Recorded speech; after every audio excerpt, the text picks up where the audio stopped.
ويحكي يوسف أنه عندما كان في السجن اعتقلت الشرطة العالم المعروف محمد القراقسي، وكان في 80 من عمره، وحالته الصحية سيئة، ورغم ذلك وضعوه في السجن.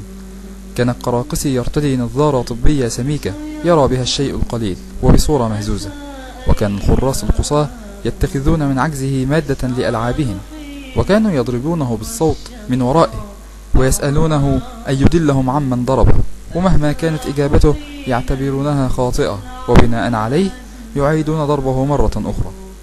ورغم هذا التعذيب اليومي كان الرجل يدعو للرجل الممسك بالصوت قائلا: متعك الله بالصحة يا بني. كان الشاب يوسف ندى يغضب من القول، ويقترح على الشيخ أن يدعو الله أن يشل يد جلاده أو أن يكسرها، وهو بهذا يتخذ موقفا بين التسليم بما يحدث والثورة عليه. ولكن محمد القراقسي ضحية هذا التعذيب الهمجي كان يتطلع إلى يوسف من خلال عدساته السميكة ويقول: يا بني يا يوسف، ماذا أستفيد إذا شلت يد الرجل؟ هل نسيت آيات القرآن عن العفو والصفح؟ ورغم مرور السنوات الطوال وما زالت عينا يوسف تدمعان كلما روى هذه القصة، كان الشيخ يبتسم وهو يقول لي: يا يوسف، هل أنت أحمق أم مجنون؟ ماذا أكسب إذا غلت يداه؟ وماذا أستفيد إذا كسرت رقبته؟